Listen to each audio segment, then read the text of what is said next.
Good afternoon and welcome. We're a small crowd, but it looks like a really, really good crowd, right? Yeah. Thanks for coming. The cold day to be out and about like this, but I think you'll be happily rewarded with this group. They're excellent. I'm doing this because there's a spotlight on and I can't see. We've been busy planning our next season, and hopefully we'll have video clips to show you in the April concert coming up. And that's Randy Lee Jazz Orchestra with Sarah Lawrence and Cal Metz, and I'm telling you, that's one not to miss. They are top drawer and have played all over the map, so that'll be an excellent one. And our budget, as usual, is pretty tight, so tell your friends and neighbors, bring them along. We've got to try and keep this going, and we need money to do it. You can understand that. Just a couple weeks ago, the Grammys were on TV, and I didn't watch the show, but I did catch one award that was given out. And a gentleman named Adrian Macklin was named the Music Instructor of the Year, Music Educator. And I was very pleased to hear that music educators were being recognized. You have today 4 people who are not only top-of-the-line musicians, they are excellent music educators, and they have been at it for many, many years. Where would we get our musicians if we didn't have music teachers? We have one.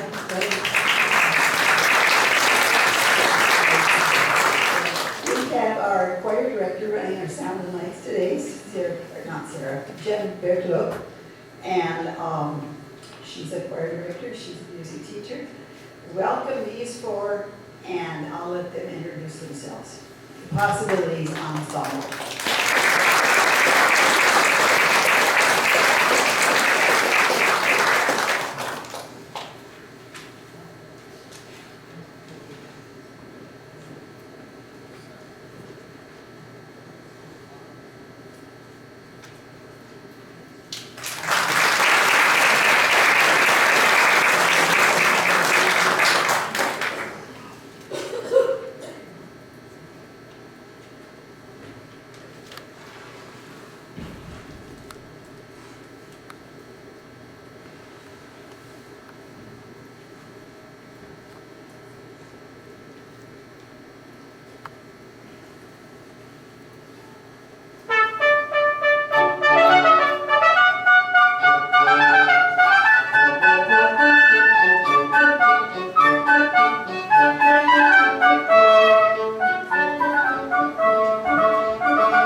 Minnesota, not too far away. It's much colder there today than it is.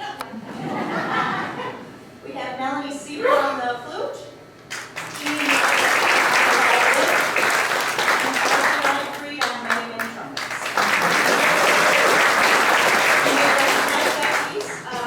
It's by Handel. It's from the Royal Fireworks. It was originally scored for large wind band, which was like, I don't know, 19 oboes and 20 bassoons and a bunch of trumpets and horns, actually. I mean, it was kind of a large group, but fairly quickly restored for orchestra after that, which you heard the piece, probably that recording. The next piece we're going to play is by Krieger, and Melanie will introduce that one. Hi, it's nice to see you all today. This next piece follows that same idea of the large double reed band ensemble. It's written by the German, the Krieger, and it's in a French style, not a German style, for double reed quartet. And that would originally involve 2 oboes, an English horn, and an alto oboe or a bassoon. Bands of oboes is another word or another way that this was called. It's a configuration of instruments from the late 1600s, early 1700s. Performers of these ensembles were commonly military musicians, and the type of music that this falls under is called lustige feld music. It's basically a military band playing cheerful music. At the same time, the reason that this is in the French style is because the King of France at that time, Louis XIV, liked to use corps or bodies or ensembles of oboes and bassoons as his military bands, and so this is sort of a cross-pollination between the German and French musical styles here. So this lustige feld music, if you like this style, you can actually purchase this one of those. It's available. Look it up. Yep. Right. You can find it by composers such as Telemann, Bach, Mueller, and others. And all of this begs the question as to why are we playing this? Are we a band of oboes? Not really, but we saw the potential of a double reed quartet as a possibility for us.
If you are over the age of 24, think of what you were doing when you were 24.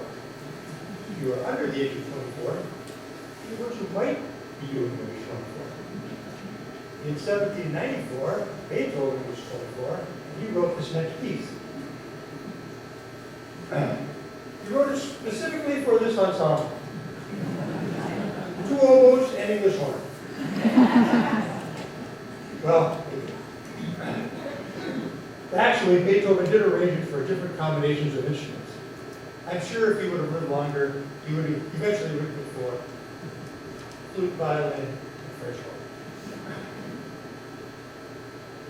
So we have our ensemble of, like I said, flute, violin, French horn. We didn't have French. We didn't.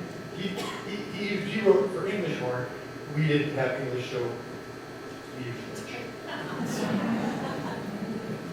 This piece is in 4 movements. You'll only hear 3 today. We won't be doing the adagio to save our horn player's face.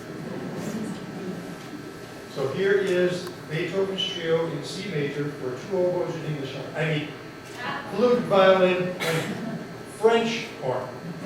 Merci beaucoup.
Purcell was born in 1659 and died in 1695, so he lived only 36 years.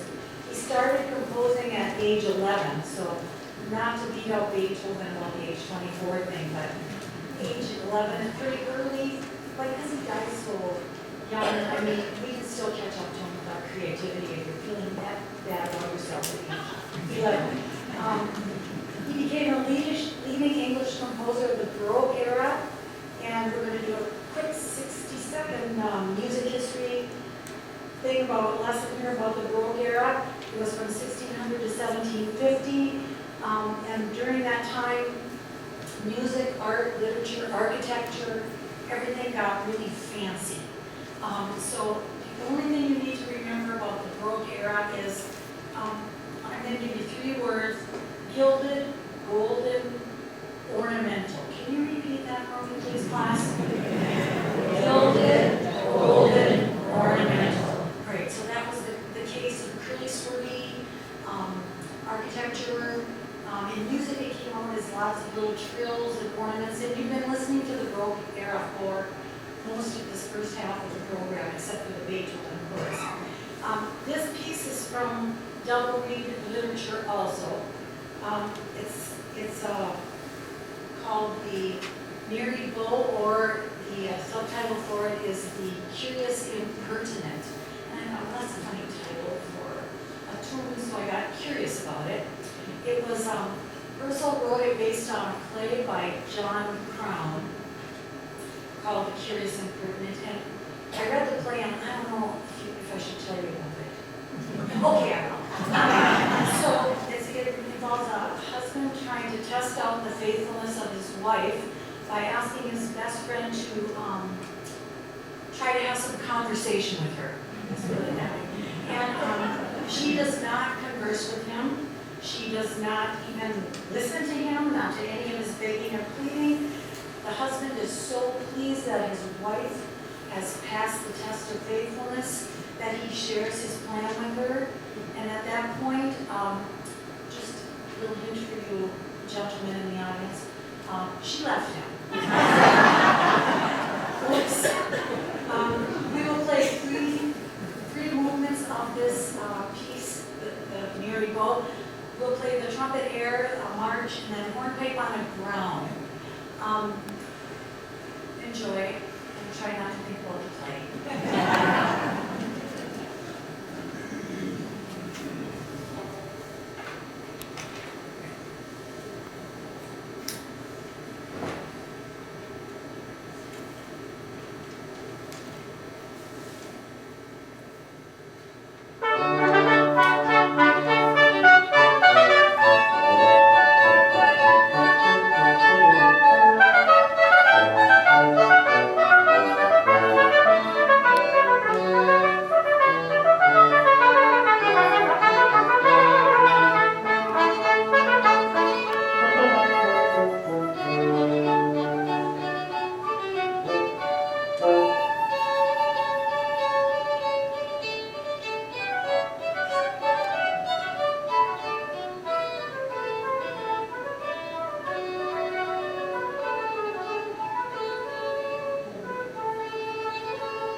about 10-minute break.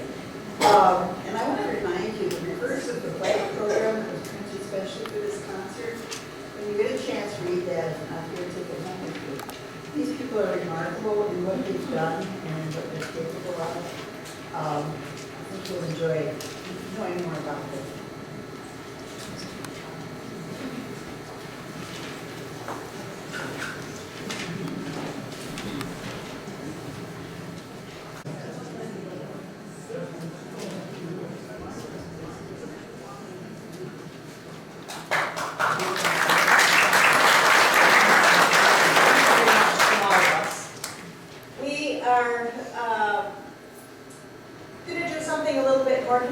With what our general work is, which is to go into the public schools and work with kids, teaching master classes and private lessons. We perform for students. We do all kinds of different things in the public schools, elementary through 12th grade. And what we like to do when we go into the public schools is talk about our individual instruments and how they fit in the orchestra or band. We each have a solo piece.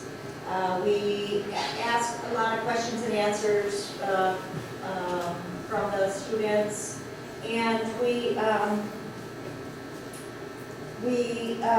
generally do a program that's a lot lighter than the program that we just completed. We do play a little bit of music that's serious, so they can hear what actual real music, we call it real music, whatever that means, right? We do some real music, but we also like to interject with a lot of educational experiences for the kids, because a lot of the kids haven't seen, for instance, a French horn. And certainly not 87 trumpets on the stage yet. So what we like to do this last half is actually expand on that a little bit, and we would like to open up the floor to questions if anybody has any about anything. This is a little bit less formal, minus the first piece. And for those of you that haven't had a chance to read our bio, we actually started performing together a year ago this week. For Valentine's Day, we started at a Valentine's program in Grand Marais. We went to Grand Marais Public Schools for the day, and then we did a Valentine program in the evening. And we did one piece to highlight the violin, which was written by Encores, and it's called The Chopin Farewell. And many of you may know it from the Civil War histories by the Civil War by Ken Burns, his documentary. And we did that because Charlie and Jean are married, and we thought it was cute and sweet to have the Valentines doing. But the more we hear it, the more poignant it gets, actually. So we would like to start off with that piece. And it was originally written as kind of a farewell waltz. Jay Unger and his wife were on a fiddle camp somewhere out east, northeastern United States. And they wrote this piece, he wrote this piece as a kind of farewell to the students at the end of the programming week. So we've taken it now to Ken Burns, and now we're going to sort of reenact this situation here on stage this evening, this afternoon, excuse me. So with that, I will walk away.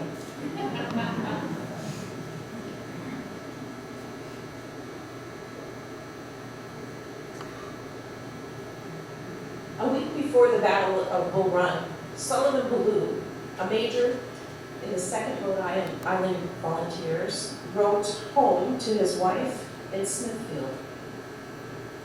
July 14th, 1861, Washington, D.C.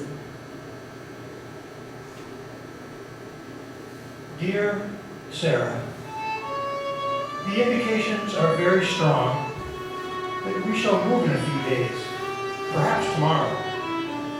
And lest I should not be able to write you again, I feel impelled to write a few lines that may fall under your eye when I am no more. I have no misgivings about or lack of confidence in the cause in which I am engaged, and my courage does not halt or falter.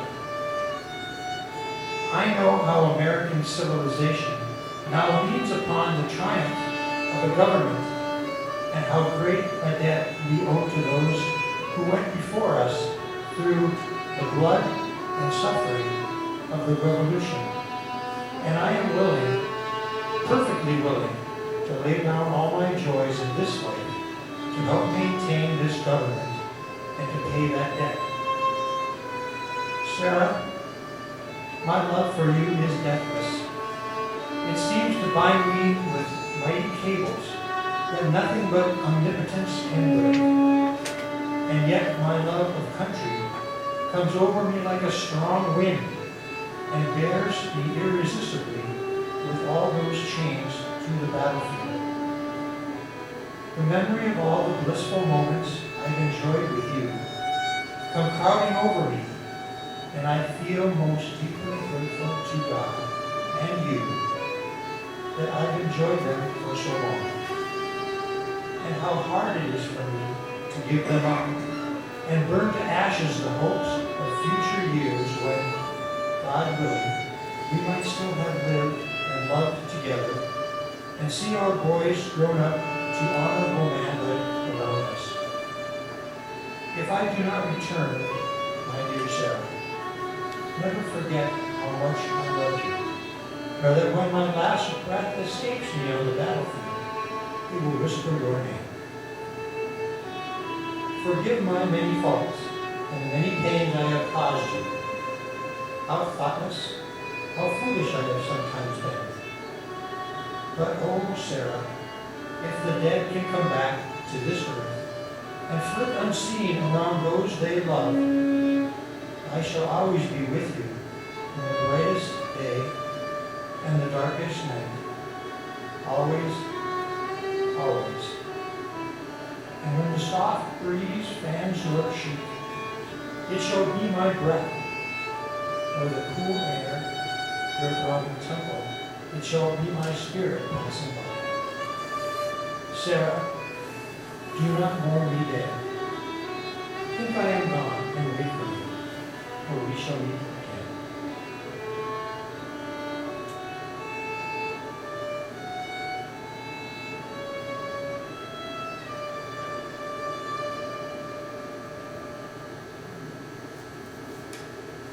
Solomon Ballou was killed a week later at the First Battle of Bull Run.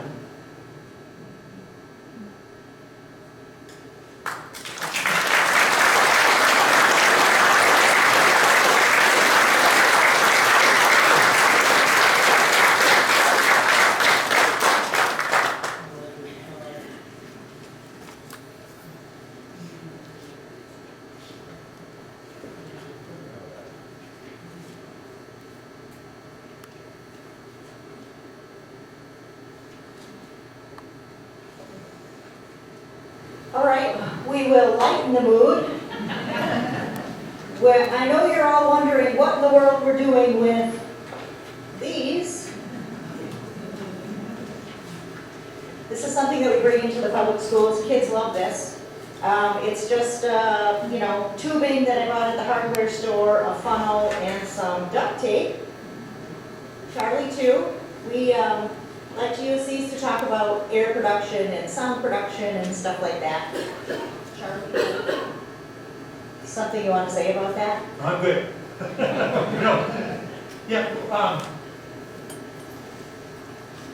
Most people don't know that a brass instrument like that I play, horn, trumpet, trombone, tuba, they're just a length of tubing with an amplifier on the end, in this case a funnel, and with a mouthpiece of some sort to capture the buzz, and that makes a sound.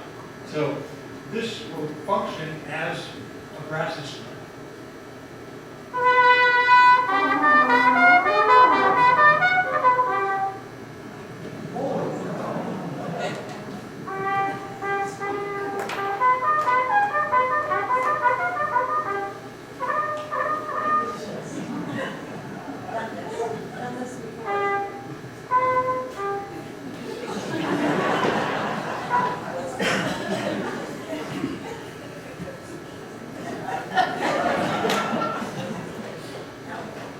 And there is an actual historical reason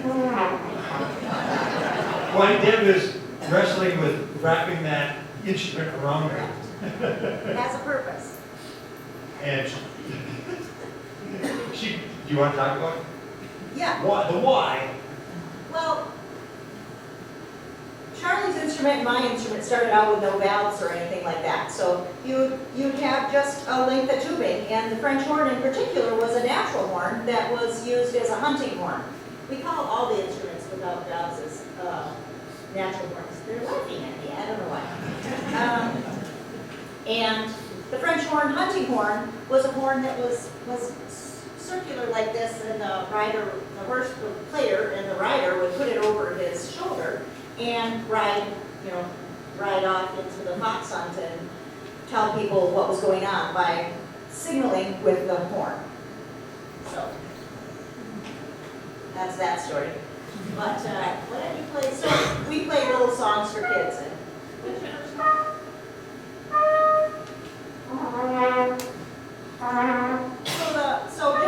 just as a point of fact. Oh boy. So I started that one. Play your numbers,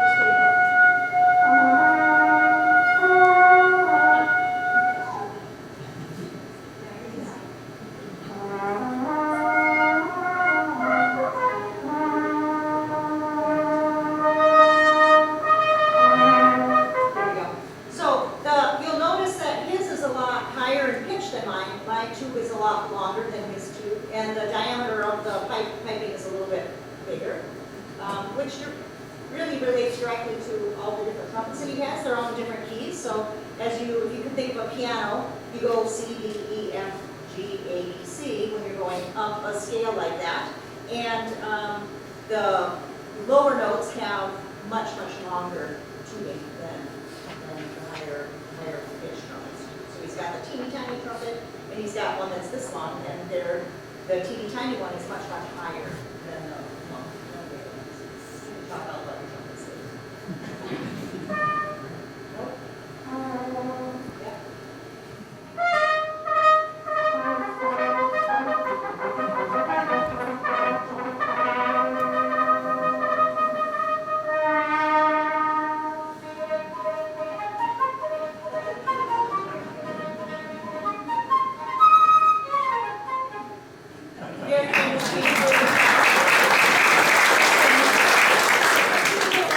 He wrote in the classical music style, and actually the natural horns, natural trumpets, natural French horns were used very exclusively in the classical style. So if you heard like the Haydn trumpet concerto or the Hummel trumpet concerto or any of the Mozart horn concertos, they were all written for horns without valves.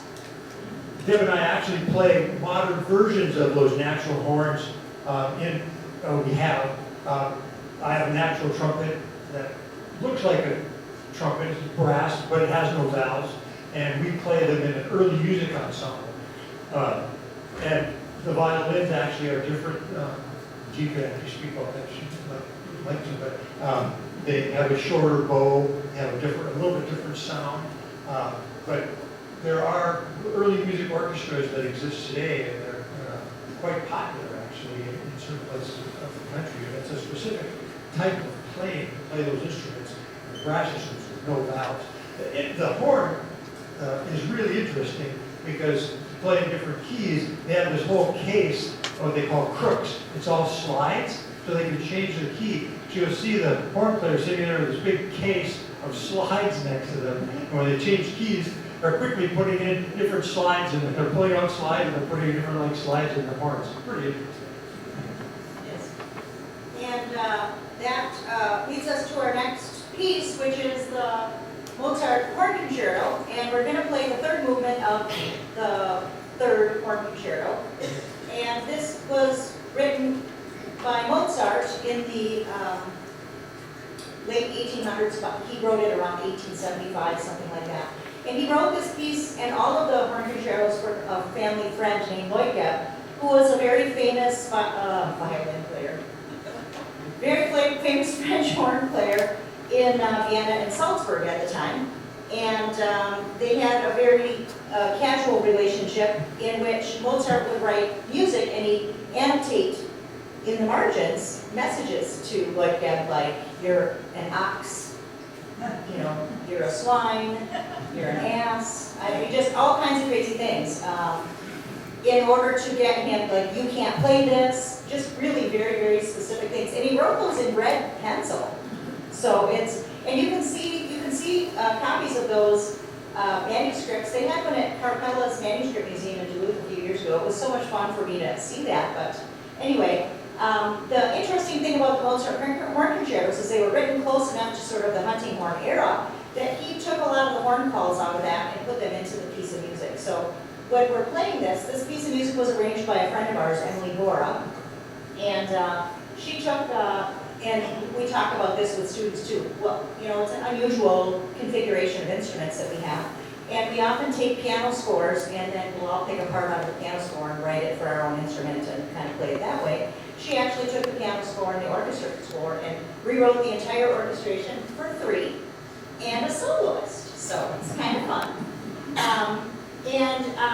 Please listen for the horn calls in there. You should be able to hear them, and you'll note that I am, in fact, playing a horn with valves today.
In 1949, following a performance of the Boston Pops Orchestra, the conductor Arthur Fiedler, composer Leroy Anderson, and principal trumpet Roger Voisine were talking backstage.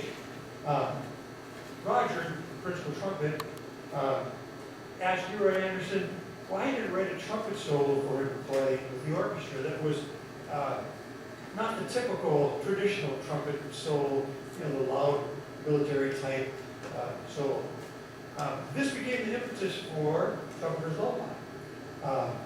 And on May 19th, 1950, Roger Voisine, accompanied by the Boston Pops Orchestra, conducted by Arthur Fiedler, premiered The Trumpeter's Lullaby.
dry up here on the stage.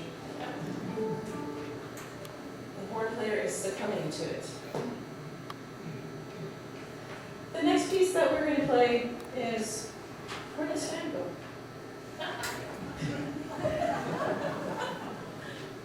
The next piece we're going to play is by Astor Piazzolla. It's called Milonga Sin Palabras, which means song without words, basically, or milonga without words, specifically. This was one of the late pieces that Piazzolla wrote, and he wrote it for his wife. You'll hear a lot of really just soaring and passionate melody in this piece. It's quite gorgeous. You can hear the love that he had for her within the music. We have had quite a journey arranging this piece for this group. It's a real challenge to get the milonga feel with violin, trumpet, and horn underneath. And we had our friend Emily Bora also give it a shot. She did the initial arrangement of this, and then I think for maybe 2 months, every single time we rehearsed, we changed it.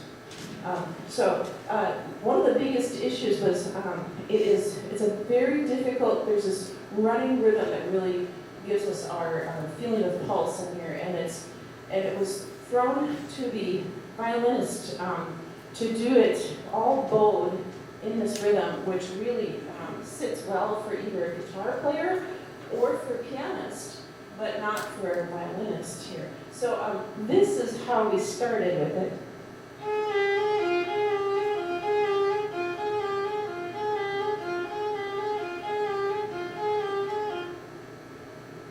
And you want to describe what's hard about keeping that going? Everything.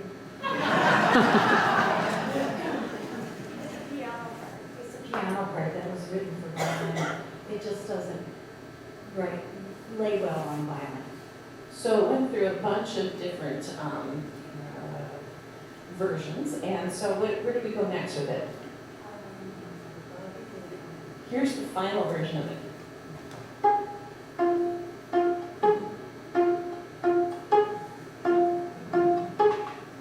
And so much more.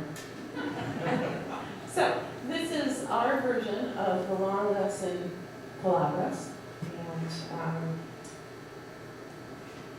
miss something? No, okay. I'm the soloist.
might be able to see.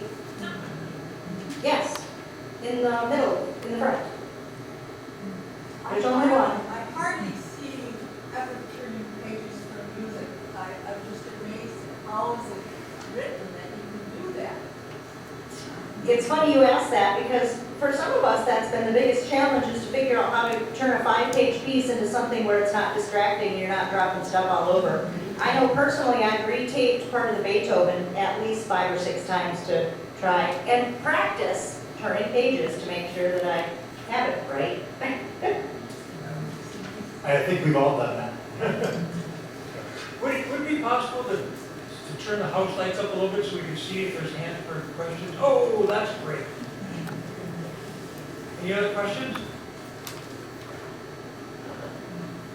Yeah. Earlier you talked about German style and French style. And we just heard Melongos and Bravas. What style is that? That is Argentinian.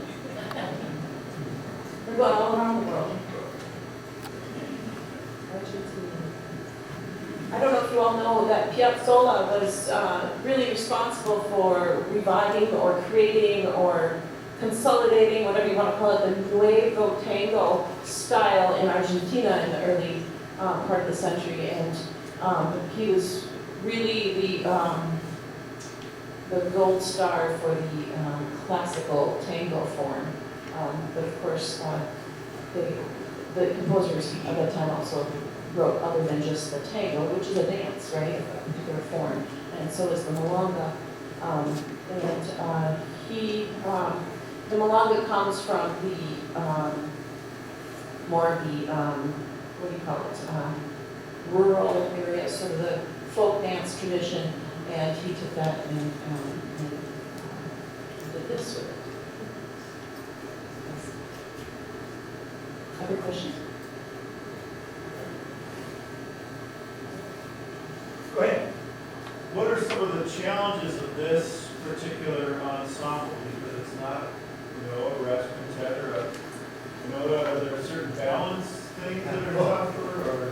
That is a great question.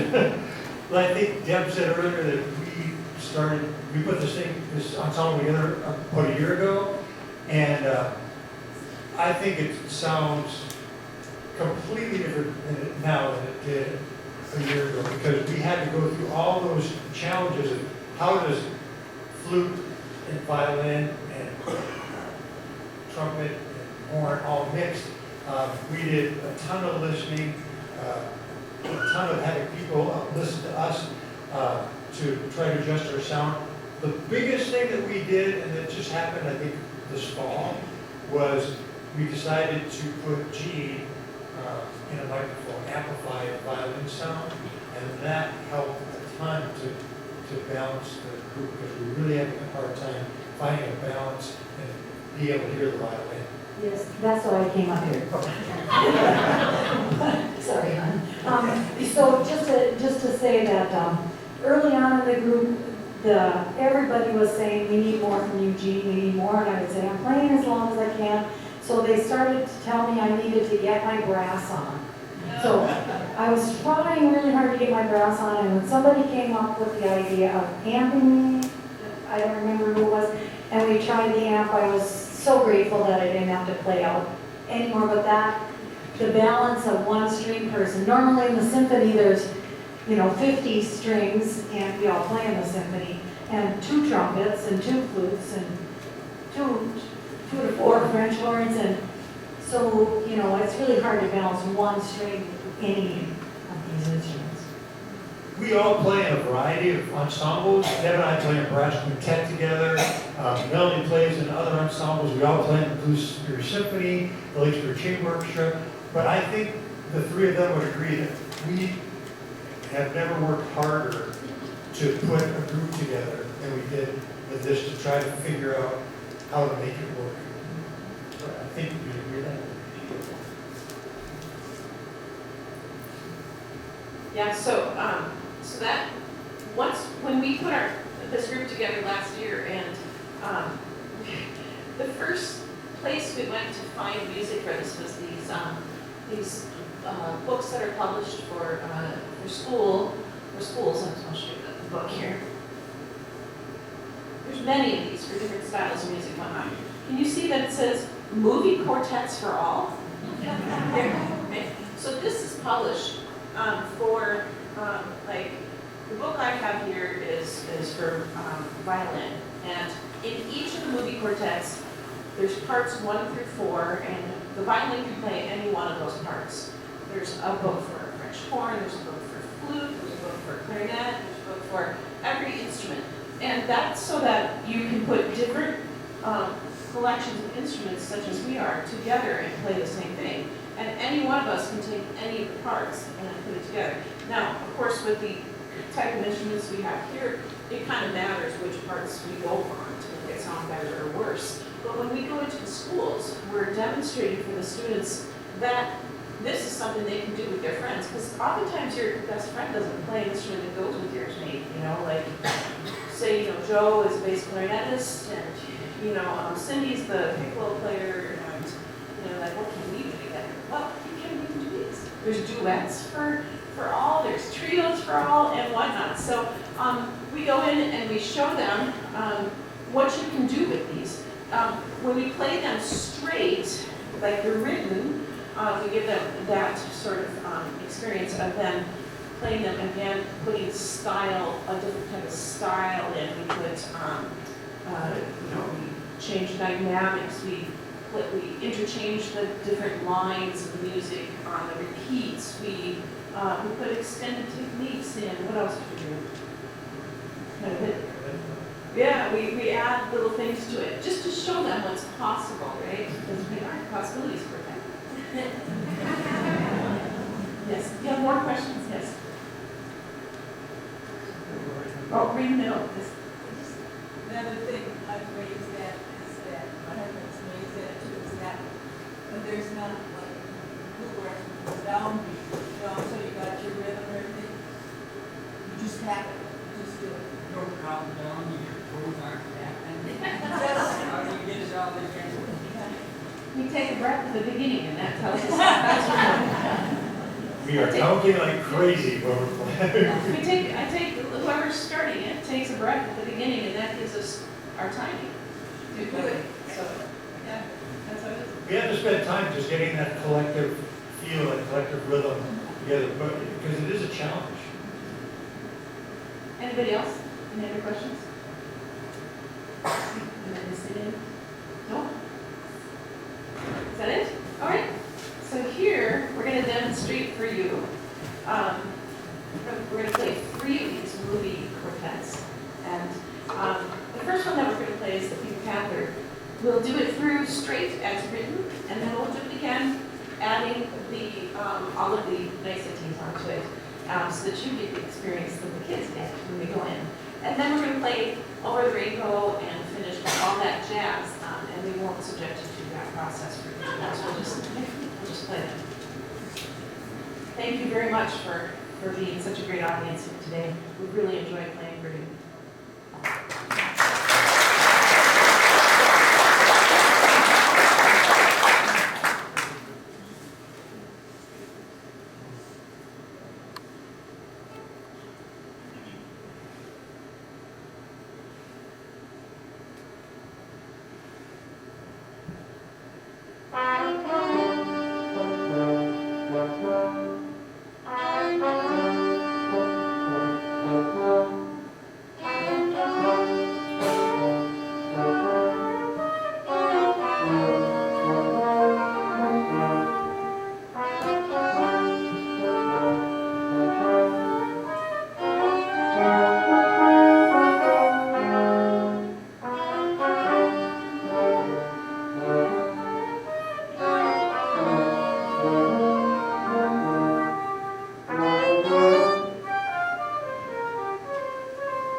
Excuse me, sorry. While Charlie warms up his flugelhorn there, which you might have a question about. Are there any more questions? Something about those trumpets, possibly? Charlie, why do you have so many I trumpets? have one. What's the difference between the flugelhorn and the others? What's the difference between the flugelhorn and the other trumpets?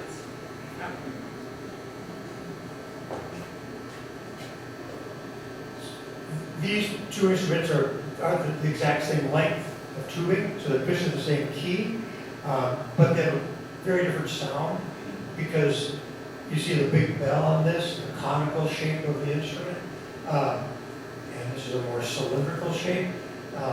So this has a mellower sound flugelhorn.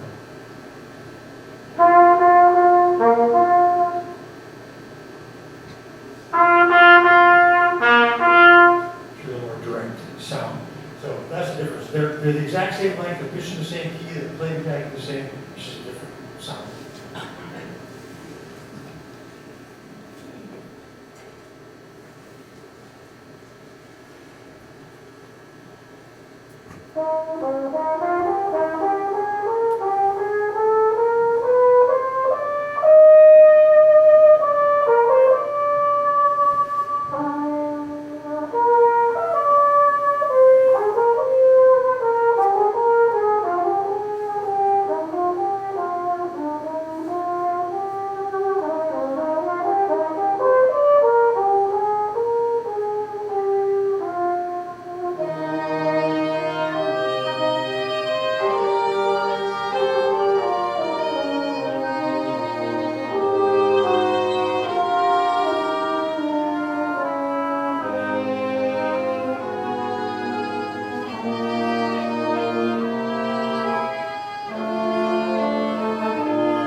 Thank you so much for coming out today. We really appreciate you guys have been a great audience. All that jazz from the musical Chicago. So thank you so much.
standards, you'll get some Dixieland, you'll get, you know, probably some big band sounds, you'll get a lot of good music. April 6th, bang.